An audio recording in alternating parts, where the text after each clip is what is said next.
তাহলে সবাই আমার কথা বুঝতে পারলে তো? আজ থেকে এই গায়ে আর কোনো পুরুষ বাড়ির গিন্নির উপর জুলুম অত্যাচার করতে পারবে না। সবাই আমরা যার যার বাড়িতে হাঁস মুরগি পালন করে নিজেরাও উপার্জন করব। আচ্ছা দিদি, আমরা যদি বাড়িতে উপার্জন করা শুরু করি তাহলে কি বাড়ির কর্তারা গিন্নিদের সাথে ভালো আচরণ করবে? শোনো গীতা, আসলে পুরুষ মানুষ উপার্জন করে বলেই তো ঘরে গিন্নিদের উপর এত বাহাদুরি দেখায়। যখন ঘরের গিন্নিরাও উপার্জন করতে শিখবে তখন দেখবি সব পাল্টে যাবে। ধরো তারপরেও যদি কেউ তোদের গিন্নির সাথে খারাপ ব্যবহার করে বা নির্যাতন করে তখন কি করবো আমরা? তারও ব্যবস্থা আছে। আমার চেনা জানা পুলিশ, সমাজকর্মী সবাই আমাদের পাশে আছে। যে কোনো সময় তোদের খবর দিলে সাথে সাথে পুলিশ তার কাজ শুরু করে দেবে। সুনিতা দিদি জিন্দাবাদ, সুনিতা দিদি জিন্দাবাদ।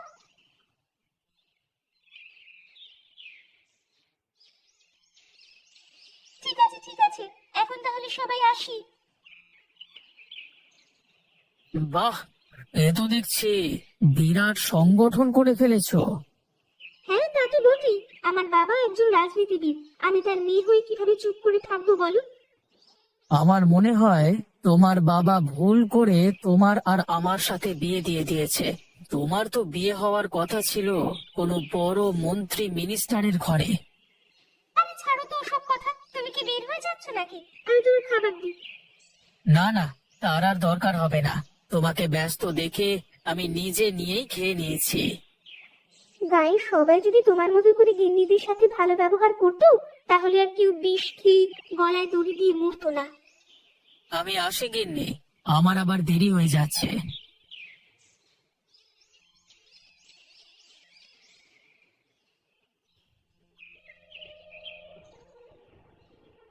এই রে, এলো করেছে।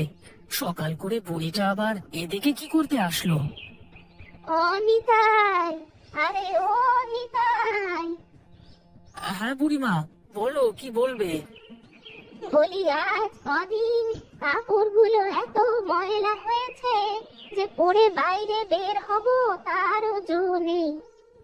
তো আমি কি করব তাতে? আমার কাছে কি কাপড় ধোয়ার মেশিন আছে নাকি?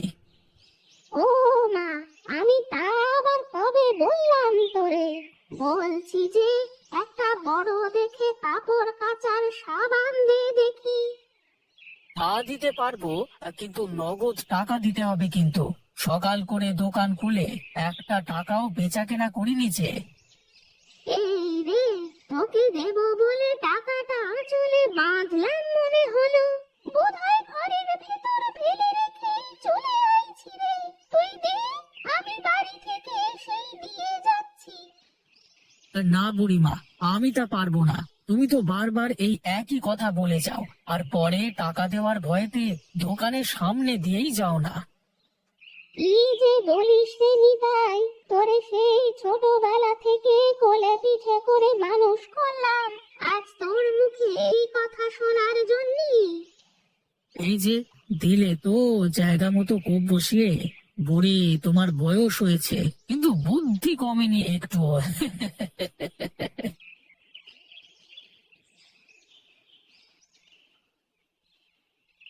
এই নাও বুড়িমা, আর এবার বলে দিলাম, কাল যদি টাকা না দিয়ে যাও তাহলে কিন্তু আর কোনো দিন কিছু পাবে না এলে, ঠিক আছে?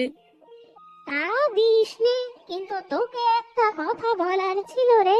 থাক, এখন আর বলবো না। না না না না, তুমি না বলে কোথাও যেতে পারবে না বুড়িমা। শেষে যদি আমার কথা তোর ভালো না লাগে তাহলে তো সব দোষ আমারই হবে। না, তুমি বলবে তো? শোন তাহলে, এই যে দেখছিস তোর দোকানের পাশে হোটেলটা সব সময় বন্ধ থাকে, তো তুই কেন একটা হোটেল শুরু করিস নে? বাহ, এটা তো বেশ ভালো কথা বলেছো বুড়িমা। তোমার মাথায় এত বুদ্ধি আসে কোথা থেকে? শুনিসনি, পুরনো চালই ভাতে বাড়ে।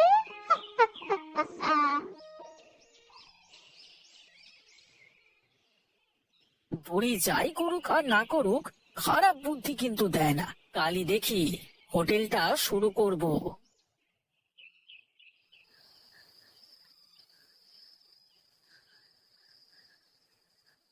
বুঝলে গিন্নি, কাল থেকে দোকানের পাশাপাশি একটা হোটেলও খুলবো ভাবছি।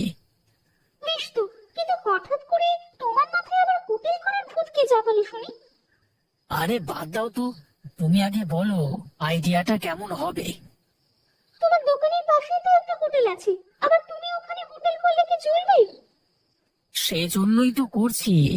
ওরা তো হোটেল বন্ধই রাখে, প্রতিদিন কত লোক খেতে এসে যে ফিরে যায়।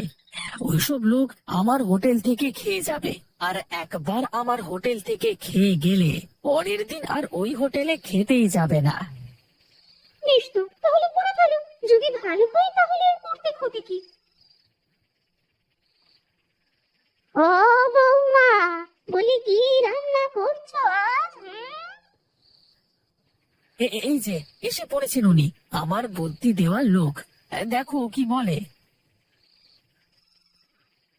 মাছ আর আলু দিয়ে ঝোল করেছি বুড়িমা।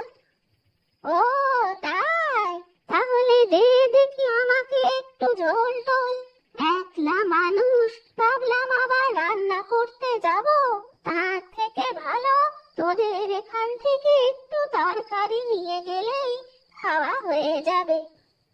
তুমি তো সব সময় সুযোগ খোঁজো বুড়ি, তোমাকে আমি সেই ছোটবেলা থেকেই চিনি। তুমি চুপ করো তো, বুড়ি মানুষটার সাথে কেউ এমন করে কথা বলে? তুমি বুড়িকে চেনো না গিন্নি, এই বুড়িকে আমি সেই ছোটবেলা থেকে দেখে আসছি।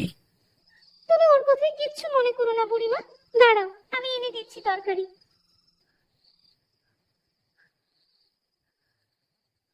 কি রে নিতাই, বউয়ের সাথে বুদ্ধি করছিলি বোধহয়।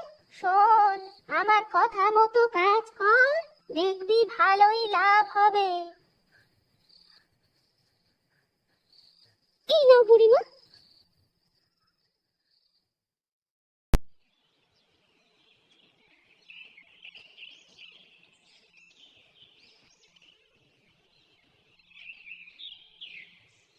দাদা, বেশ জমিয়ে রান্না করো কিন্তু, যাতে সবাই পেট পুড়ে খেয়ে সুনাম করে যায়।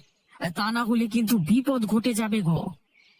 এই চিন্তা করিস নে নিতাই, তুই দোকানে গিয়ে বসে দেখতে থাক, আমি এক হাতেই সব সামাল দিতে পারবো। হ্যাঁ, আজ এমন রান্না করব সবাই খেয়ে আঙুল চাটতে থাকবে। হ্যাঁ। ওলা ওলা, এই দাঁড়াও দেখি।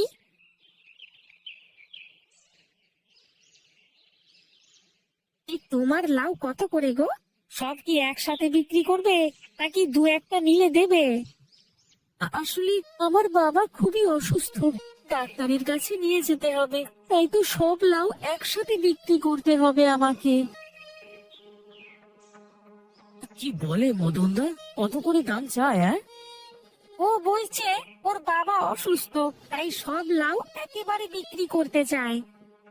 ও আচ্ছা, এই ব্যাপার। ঠিক আছে, তুমি তোমার সব লাউ দিয়ে যাও, আমার কাছে এসে টাকাটা নিয়ে যাও।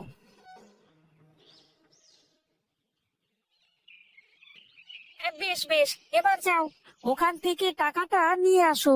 চলো চলো, আমিও যাচ্ছি।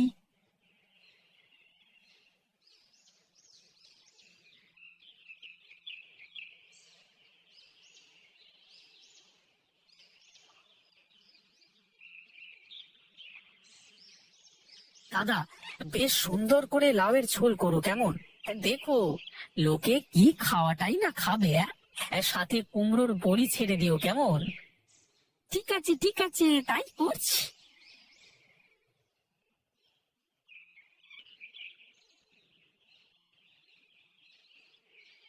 বাবা রে, আজ দুদিন ধরে কিছু খাইনি বাবা, যদি আমাকে একটু খেতে দিতিস বাবা। এই নাও, হোটেল খুলতে না খুলতেই চলে এসেছে, কি আর করবার। যাও খুড়ো, তুমি ওই টেবিলে গিয়ে বসো।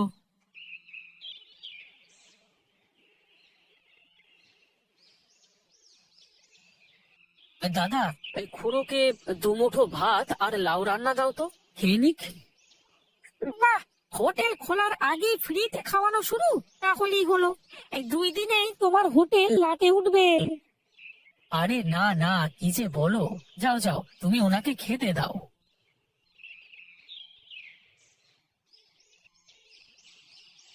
কি খুড়ো, রান্না কেমন হয়েছে কিছু বললে না তো? আর 2 দিন ধরে খাইনে, এখন সামনে যা দিবি তাই তো অমৃতের মতো লাগবে। রান্নার স্বাদ বুঝতে হলে তো আবার খেতে আসতে হবে। এই না রে না রে, না খুড়ো, তোমাকে স্বাদ বলা লাগবে না, তুমি খেয়ে দে বিদে হও।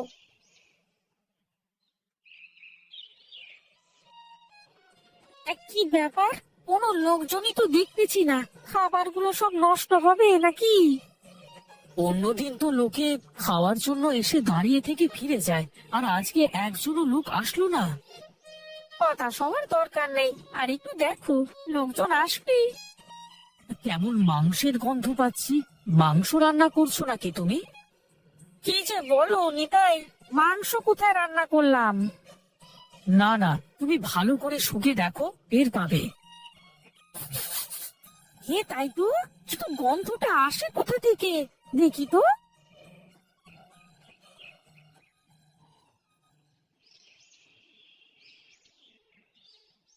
নিতাই, একবার এদিকে আসো, দেখে যাও দেখে যাও। কি হয়েছে বলো দেখি। দেখো নিতাই, এই লাউ রান্না করে রেখেছিলাম, কিন্তু সব লাউ তো মাংস হয়ে গেছে গো, আর গন্ধটাও মনে হচ্ছে ছাগলের মাংসের।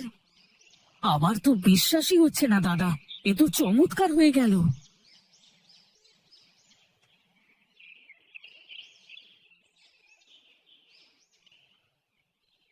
দাদা, লোকজন আসতে শুরু করেছে, তুমি খেতে দাও সবাইকে।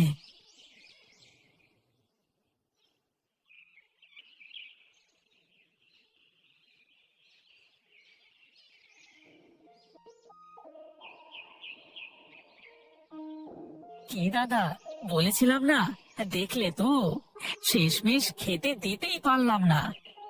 কথা তো তা না, আমি ভাবছি এই চমৎকারটা হলো কি করে। ভ্যান ওলার লাউ বোধ হয় জাদুর লাউ। আরে তা আবার হয় নাকি? আরে তাছাড়া তো কোনো কারণই খুঁজে পাইনি আমি। আমার মনে হয় ওই খুড়োকে খেতে দেওয়াতে এরকমটা হয়েছে। হ্যাঁ হ্যাঁ, তাও হতে পারে, তবে ভ্যানওয়ালা যদি আবার লাউ নিয়ে আসে তাহলে একবার পরীক্ষা করে দেখতে হবে। ঠিক আছে, তাহলে তাই করা যাবে। এখন তাহলে চলো বাড়ির দিকে যাওয়া যাক নাকি? হ্যাঁ হ্যাঁ চলো, আজ আর ব্যবসা করব না, চলো যাই।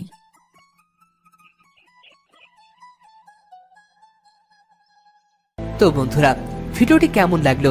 যদি ভালো লাগে চ্যানেলটি সাবস্ক্রাইব করে বেল আইকনটি বাজিয়ে দিও। দেখা হচ্ছে পরের ভিডিওতে। ধন্যবাদ।